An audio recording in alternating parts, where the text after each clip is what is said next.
I'm very pleased, actually, because there's been a lot of talk, of course, about the Tory party and indeed Labour and how basically just forget it. We do obviously have smaller parties, so I'm delighted that we have from the SDP the leader, William Clouston. I'm sure you're already aware of William, who's joining us to talk about immigration policy for the SDP, and Ben Habib, who is a former MEP for the Brexit Party. He's also now an advisor to the Reform Party.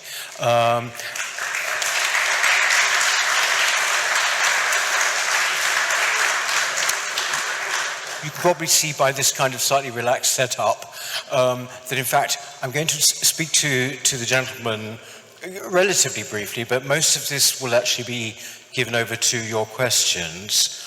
So without further ado, first of all, one of the points I pointed out at the very beginning was that in fact one of my hopes is that we can finally sort of separate this issue of illegal migration and mass migration, legal mass migration, which I think is the, far bigger, problem, yes, problem. But also, we have to look at all aspects of those policies, so I'll ask them about both. I'll start, if I may, just simply by asking William,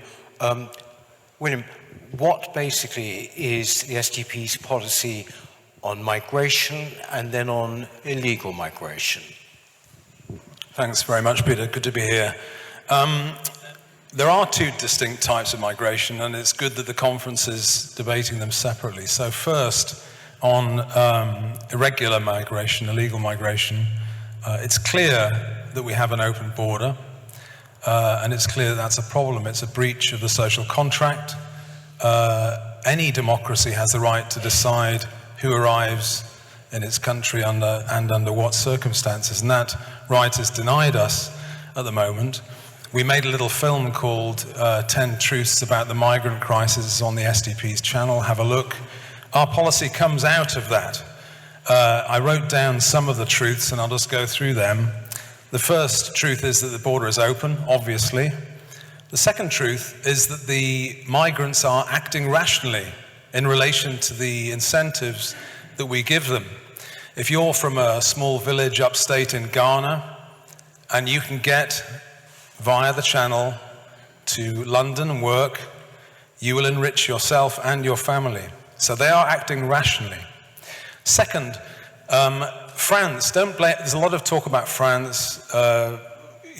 France is a safe country and you can't have a category of proper asylum from France. It's a nonsense. But nor should our policymakers fetter their policy to France. The responsibility of the UK border is the UK authorities. A point that Suella Braverman brought up, which is a vital point to understand, is that if things don't change, the flow will certainly increase. She called it a hurricane. It's very likely that if key states in the West don't get a grip on this, there won't be a West in the end. You get ridiculous ideas about foreign aid solving that. That is preposterous. Anyone that's done any traveling would tell you that's ridiculous. So when Keir Starmer says we need to stop the flow by sorting the world's problems out, he's putting a view which is not corresponding to reality. The two final things on illegal migration are the protocols, the post-war protocols are outdated. We've argued for years that they're outdated and need to be replaced.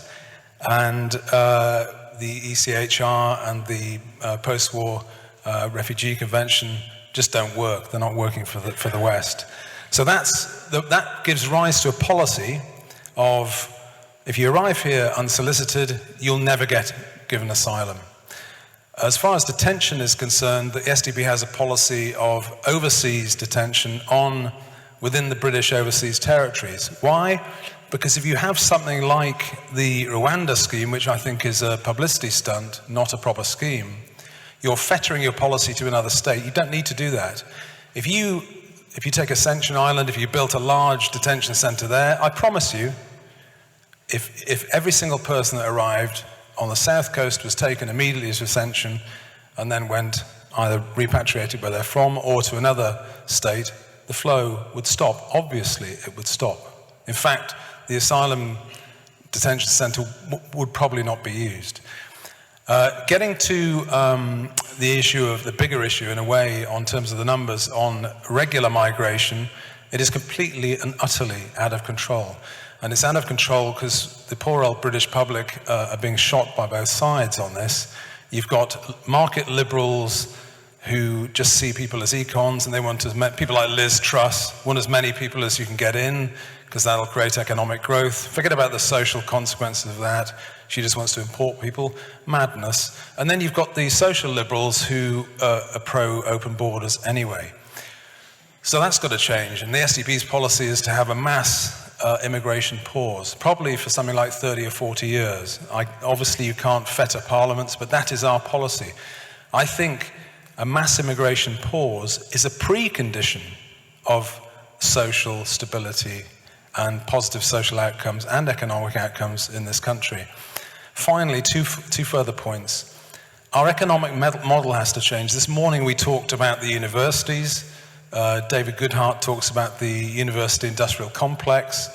Universities are a Ponzi scheme at the moment. They only have three substantial flows of income. Two of them are based on debt. So that's got to change. Our open labour markets have to change. We've been so used to not bothering to train our own citizens, partly as a result of the EU, but partly just a mentality. I spoke to an NHS HR person last week about this. They've never incentivized training British people. It's just easier to import people. And that's why we have 5.5 million people on out-of-work benefits. Absolutely crazy. Final point, I deeply admire NCF and all of the countercultural stuff we've got in the UK, but you need a political party to do this, because the only way it'll change is to vote for the change. And you've got to replace the people over there who don't want to deal with this with people that have the will to do it. Thank you.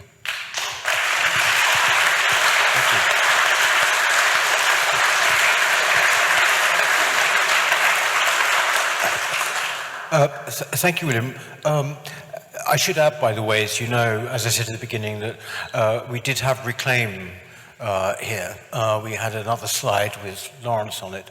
But of course, you know, a lot has been happening with him.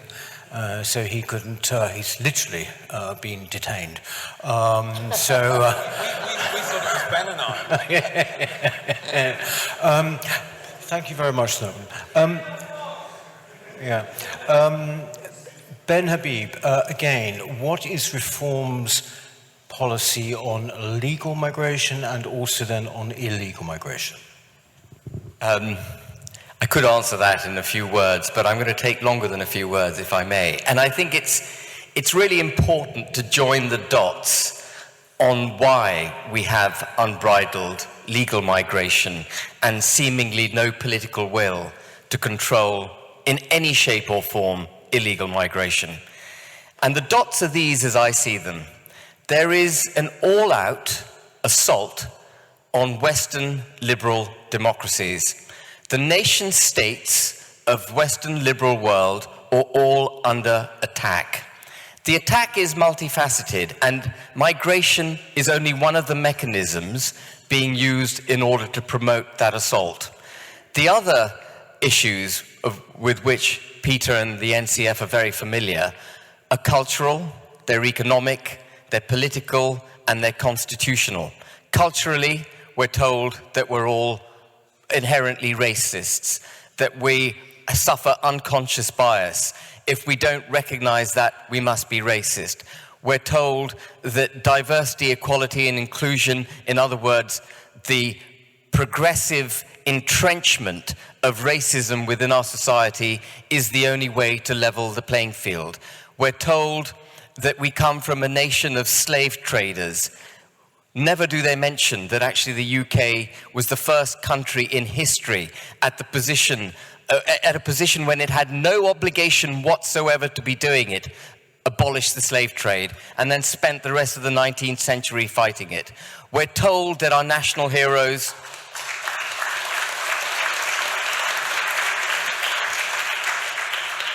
We're told that our national heroes, Winston Churchill included, by the Church of England, are white supremacists. And all of this is designed to break our self-confidence. It's to break our belief in the United Kingdom. It's to break our ability to stand up for what we believe in. It's to vilify patriotism and to demean us. And what better way to demean a population and its social fabric than to welcome in, on an unbridled basis, a whole load of different cultures, none of which have an opportunity even to meld that's the word. What better way to do it than to create what we've done, which is multiculturalism practiced in silos. And so migration is one of many facets of an attack on Western liberal democracies and the nation state. We have to recognize that. In fact, it is an attack on democracy itself. And Suella Braverman made a very brave speech, I thought. People criticized her for not having any action points in her speech, and of that I'm critical too. But I've never heard a member of the cabinet actually get up and say what she said. And it's a relief that at least she has diagnosed the problem accurately. And now we can get on with identifying what we need to do to solve the problem. So from Reform UK's perspective, the official policy, I think that this is Richard being a bit naughty, but the official policy is net zero legal migration. You'll pick up where he's got, well, because he's having a pop at net zero at the same time, you know. And I mean, that's a perfectly valid thing to do. Net zero is another way that actually we as Western liberal nations are emasculating ourselves. You know, we produce less than 1% of the carbon emissions in the world, and yet we are economically wed to a policy that is more inflationary, more damaging to our economy than anything else going on, including the high taxation, the high government spending.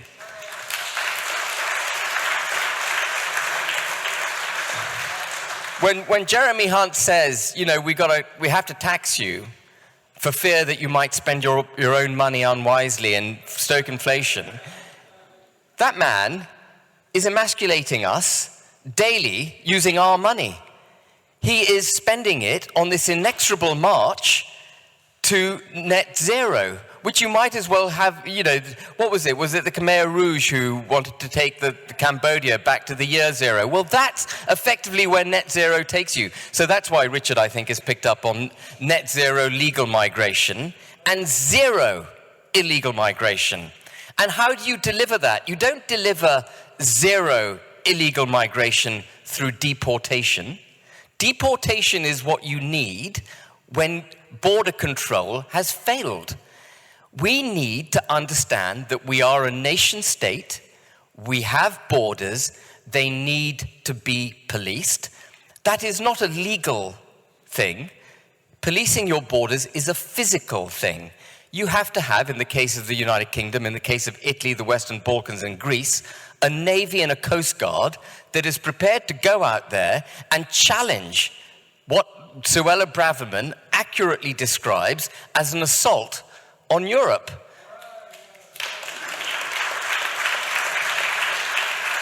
So we need to rediscover a belief in nation states. We need to rediscover a belief in the United Kingdom. We need France to rediscover its own state nationhood. We need Italy to feel proud of itself. I was in Rome. Tell me when to shut up, Peter. But I was in Rome last weekend at something that was billed as a far-right. I almost didn't go when I read the description, but it's a political party called Nazione Futura. I don't know if anyone's heard of it. Apparently it's a far-right Italian party in association with European conservatives. They're very good people. I'm sure Futura are very good people. I've only come into contact with them at this one event. But they completely misdiagnosed the problem. They were all advocating an appeal to the European Union in order to stop this migration. The European Union wants to destroy nation states. That's why it has the Schengen zone. That's why it has freedom of movement. That's why it talks about pooled sovereignty. That's why I say as a Brexiteer that those people who want to take us back into the EU are anti-British. They're anti-democratic.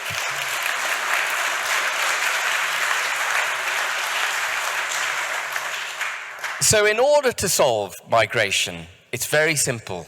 We need to rediscover our mojo as Britain, as the United Kingdom. We need to understand that we have borders. It is our legal right, indeed it is the government's obligation to police those borders.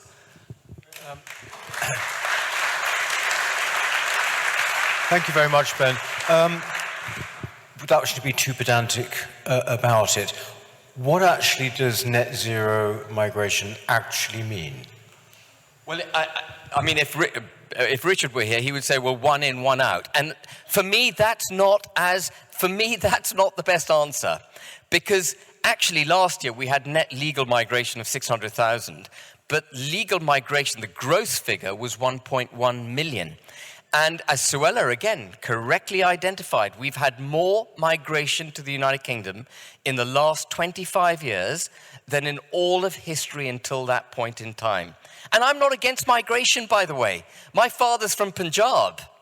My mother's from Isleworth. But very exotic, very exotic. But it's not... this isn't a racist thing. This isn't an anti-foreign cultural thing. This is about the protection of the fabric, the social fabric of the United Kingdom. Migration is good at a certain level. It allows cultures and populations to be renewed, for values to move with the times. But it has to be at a pace which a country can tolerate. If it's too rapid and completely uncontrolled, what you get is the kind of multiculturalism we've been practicing, which is multiculturalism in silos, often with these silos abutting each other aggressively. And it's not against the indigenous white folk, if you like, as a description that they abut against each other. It's amongst themselves as well. So talking about my Pakistani heritage, we saw the other day, a few months ago, Pakistanis kicking off against Indians in Leicester over a cricket match where England wasn't even playing. You know, so that's the kind of thing we've got to get a grip of. Okay, thank you very much, Ben. William, what is... I'm going to open it, by the way, to questions very soon, actually, but William, what do you see this problem being with one in, one out? I don't think it's realistic because it's probably too optimistic. In the SDP, we're looking at a very long-term situation, literally ending mass migration for at least a generation. That's what we desire. It might be an assimilation pause, or you can call it what you like. Even our policy, by the way, on the net figure is 50,000. Which is getting us back to where we were pre-New Labour. Now, I like Ben, I think, you know, I mean, my wife's a migrant, we have several emigres and immigrants in our family, and our family is mixed. Migration is a feature of the modern world, and it's not going to, you're not going to get no migration at all. That's just completely unrealistic. What we want is to give the country a chance to take a breather, actually. That's really what we're talking about. And I am actually more optimistic than some speakers here today. I think actually, if you take the race betas out, if you take the CRT doctrine out, people have no difficulty whatsoever getting on with each other, particularly here. I think I'm optimistic about our future, but you cannot be as reckless as our leaders have been over the last 30 years, basically. It is recklessness. And if you speak to, it doesn't matter whether they're Labour or Tories, you can tease them, because you can say, oh, well, just explain what your assimilation policy was, or your integration policy. There isn't one. There's none. It doesn't exist. It's completely reckless. Let's just see what happens. A point of difference always between Ben and I, and as I say, it must be Ben and I that Lawrence hasn't turned up. A point of difference always is the economics. I lead a party of the conservative left, and I think we're right about this. The economics is important because you get as many people on the libertarian economic right arguing for mass migration as you do the loony social liberal left. Honestly, you do. And the public get it from both sides. And the reason I talk about the model so much is that this is detail about how labour markets work, how you need to train your own people. We've been wedded to this laissez-faire, let's just back off, let's not plan anything, for heaven's sake. Planning has been a dirty word ever since a certain lady became Prime Minister. Don't plan, let's not plan, it'll just work out. And in an open market, open labour market in the EU, you really didn't have to do any labour market planning, you didn't have to do any training, you didn't have to match the number of pipe fitters and engineers that you might need in the northeast with the supply. Why? Because people would come in from Slovakia and Poland and the rest. And a lot of those migrants were absolutely phenomenal employees, absolutely phenomenal. And I can see that, but you've got to end that model. You can't go on neglecting it. And there are two major effects. And I agree with all the cultural concerns about migration, but as an economic lefty, the two major effects of mass migration on people in South Yorkshire and the Northeast are, it disincentivizes training. It doesn't matter what organisation it is, it's got no interest in training any of the kids if you have open labour markets. That's just not tenable. And the second thing that a certain think tank round the corner would disagree with, but I think it's obvious, is that it depresses wages. It must do. It has to depress wages.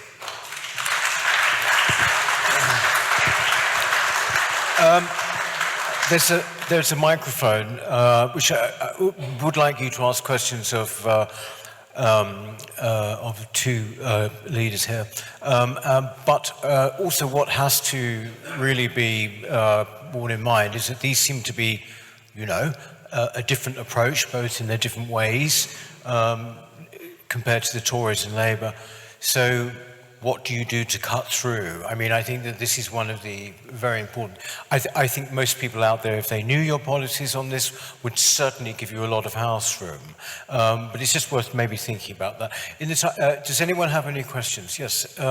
First of all, Cliff here, actually. Have we got a mic for Cliff? Yep. Thank you.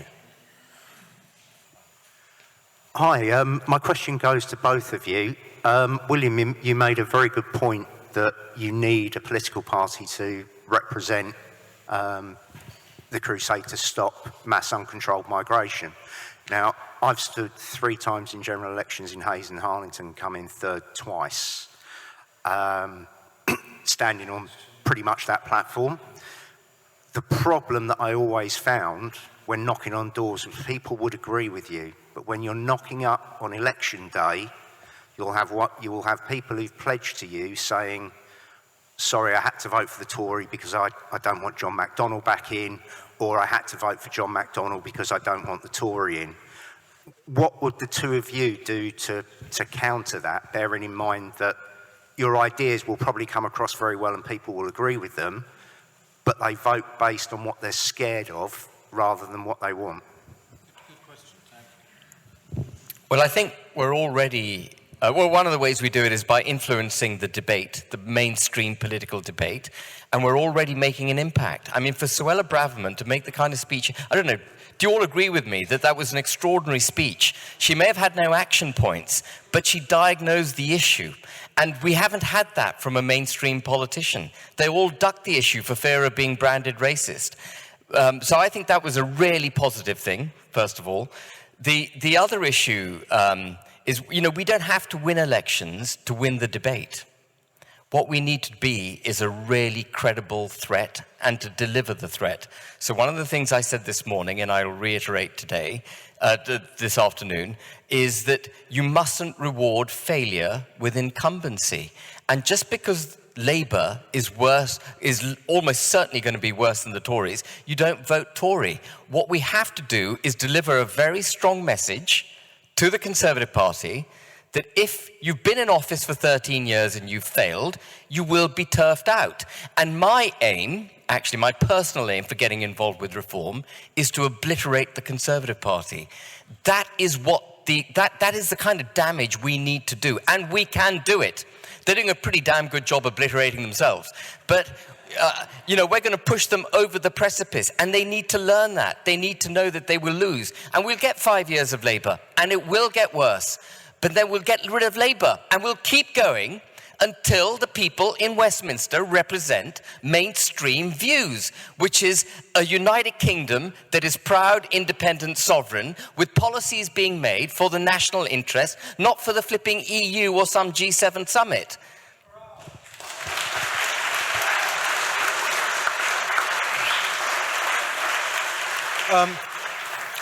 William, I'd like you to obviously answer Cliff, but also on that point, basically, I'm saying, Labour will be worse, and this is why many people will vote Tory. I sense that that's no longer working, actually. Would you agree? I totally agree. I think the next election, the two bits of advice, the first bit, don't vote Tory. Second, don't vote Labour. I don't have to mention the third one. No one would be foolish enough to vote for the Liberal Democrats.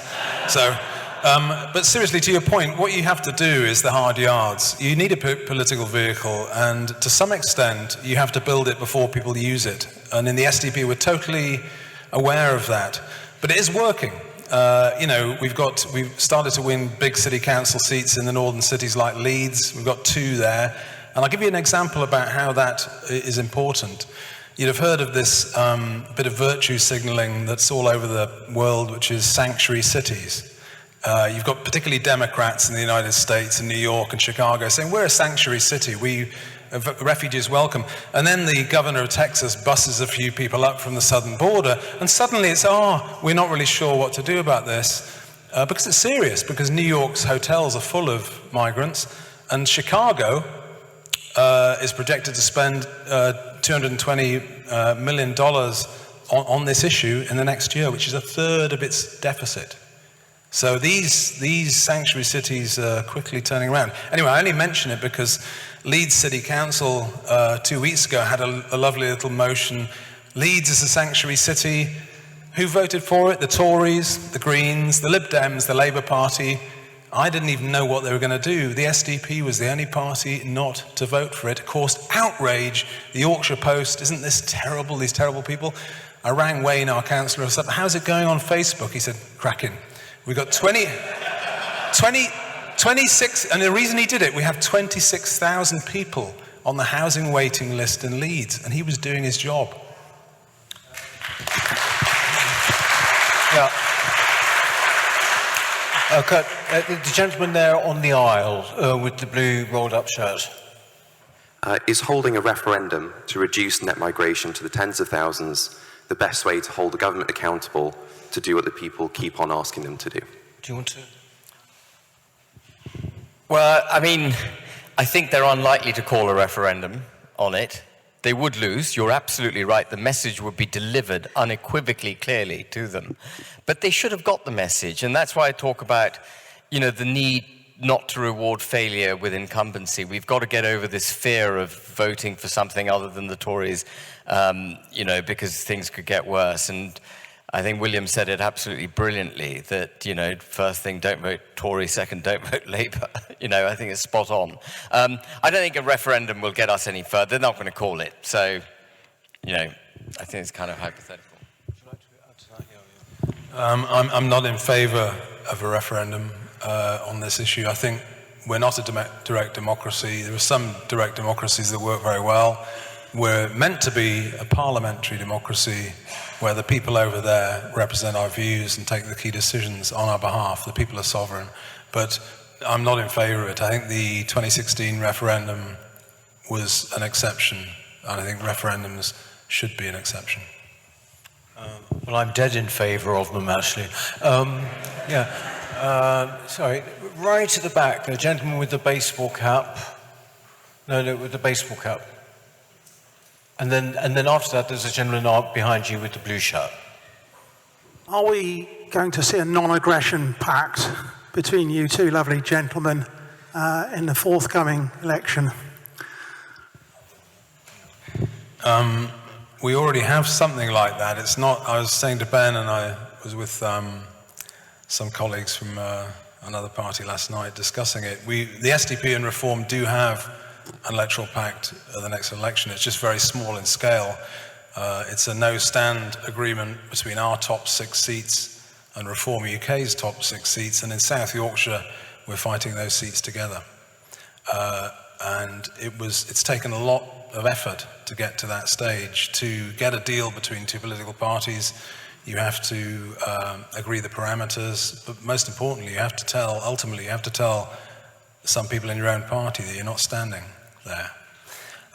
There's enough overlap on key issues like electoral reform, Britain's good enough to vote, to run its own affairs, and so on, that we can do it, but there are quite different ideas on economics, and when we negotiated the deal, it was an agreement implicit, and Richard Tice was very good faith on this, that we have different ideas on the economics. Would that be okay? And that is okay. That's what we've agreed. Thank you. Ben, do you want to comment?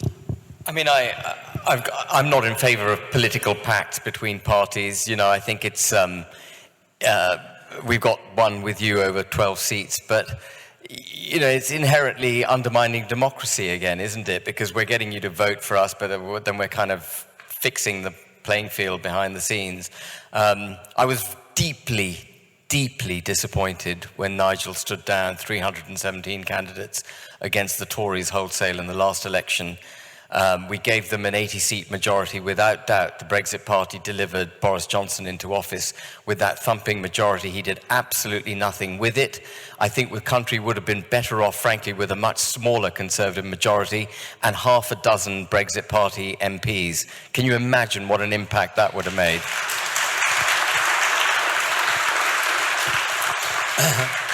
I'm going to have a couple more questions because I know that Ben's got to go back to the reform conference, so thank you for coming over, Ben. But before we do, I just am very interested in what you think about this. The strangest and most surreal thing seems to have been asked this week. We saw Nigel Farage at the Conservative Party being welcomed by everyone. Who would vote for a Tory party led by Nigel Farage? Well, there you go. Well, all this talk of infiltration is beside the point, it seems to me. It's being done actually on the outside. Yes. No. I think we all know that, the answer to that. A couple more questions. So, yes, David and... yeah. David? Yeah. One of the main facilitators of UK mass immigration has been deception from the so-called Conservative Party for 13 years, saying one thing and doing the opposite. Combined with a complicit media, this is a deadly recipe. How can this be combated? And I'd also just like to add that why would I ever trust Suella Braverman? Good point.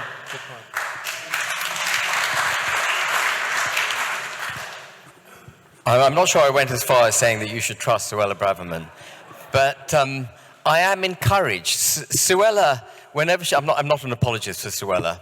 I have respect for her. Every time I hear her speak, she speaks good, common sense. And I'm not in politics just for the Reform Party to do well. I'm in politics for the United Kingdom to do well. So if Suella speaks sense, I'm going to say she's speaking sense. Rishi Sunak is yet to speak any sense whatsoever. You know, his idea, his policy, his speech, I mean, goodness, who was crying out for the banning of smoking? Who was crying out for A-levels being reinvented?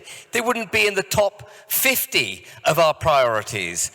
Why was he alighting on that? He didn't talk about any of the main issues. He didn't talk about immigration. He didn't talk about the broken economy, broken public sector, waiting lists on the health service, the absence of new housing. You can't trust the Tories.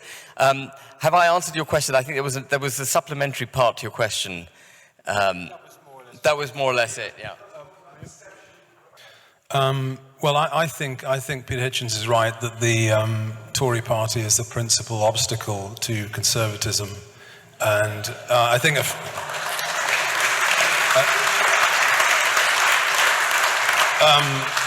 I think in particular, the other side is that I think the public is now picking up. It's taken a bit of time, but virtually nothing that's in a Tory party manifesto on immigration is worth even reading, never mind anything else.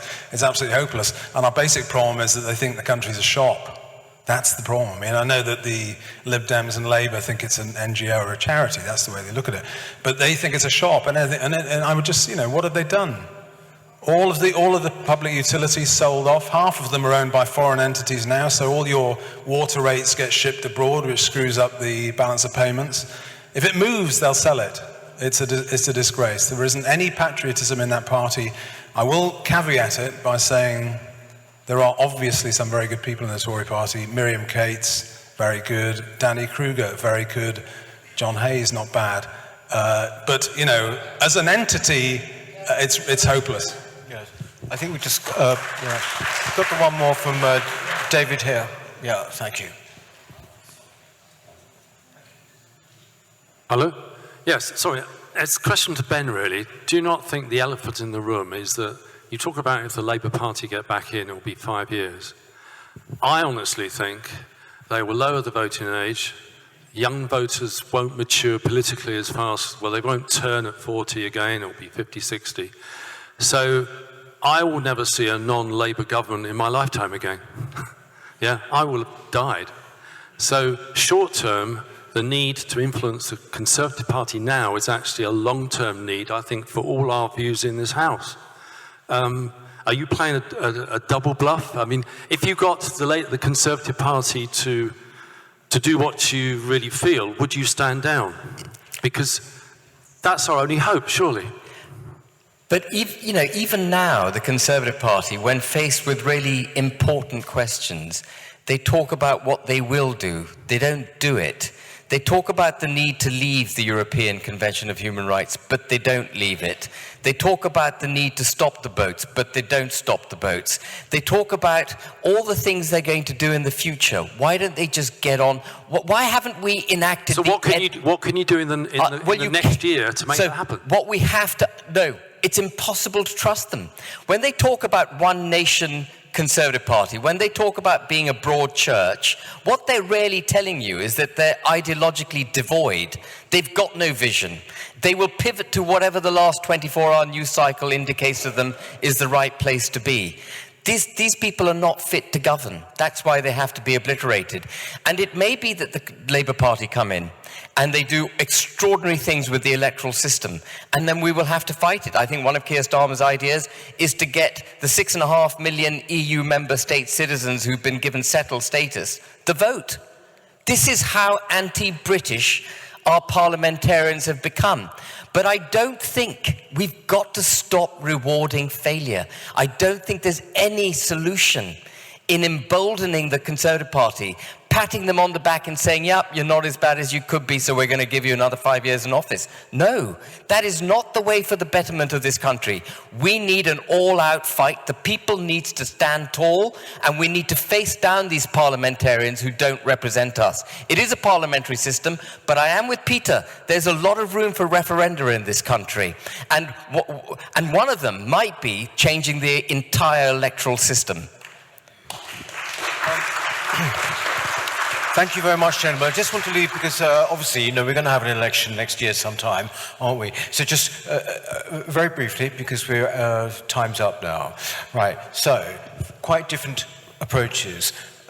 Net zero migration, one in, one out, and a generational pause on migration from you.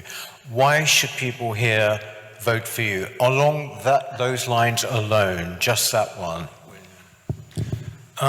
Because I think, I've talked about the economics, but I think culturally the West is under severe stress if it doesn't get a handle on this.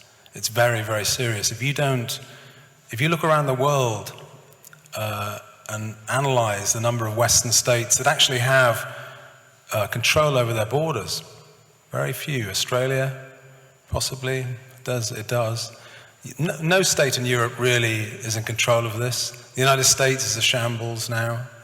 And the future of Western civilization does depend on this. It will only get worse. And so you've got to get a hold of it. You've got to put a value on your border, and no one respects weakness. No one respects weakness. You've got to show it. In the SDP, we often ask ourselves, what would Lee Kuan Yew do? I know what he'd do.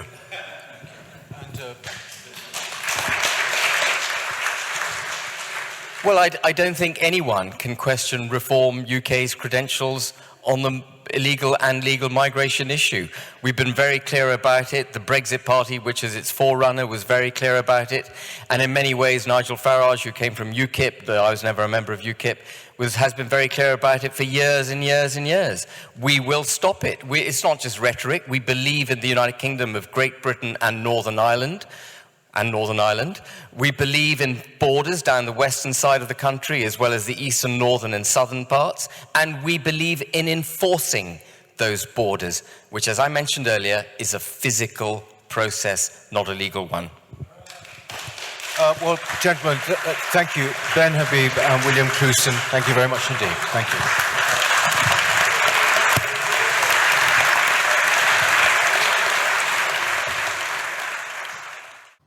Hello. If you're enjoying the New Culture Forum channel and you believe in our mission, may I invite you to join our membership scheme at the link below or on our website, newcultureforum.org.uk. Our work is more important now than ever, and we have great plans ahead for the future, but we can't do it without your support. From as little as £3 per month, you can help ensure that we continue on our mission. As a member, you'll receive a range of benefits, including access to exclusive content, invitations to our private events, including here at our studios, free copies of our books, and much, much more, including, of course, our famous NCF mug. If you aren't able to become a member, then please help us by clicking this button and subscribing to our channel. It's completely free. Just remember to also click the bell icon so that you can get notifications when we post new videos. Thank you.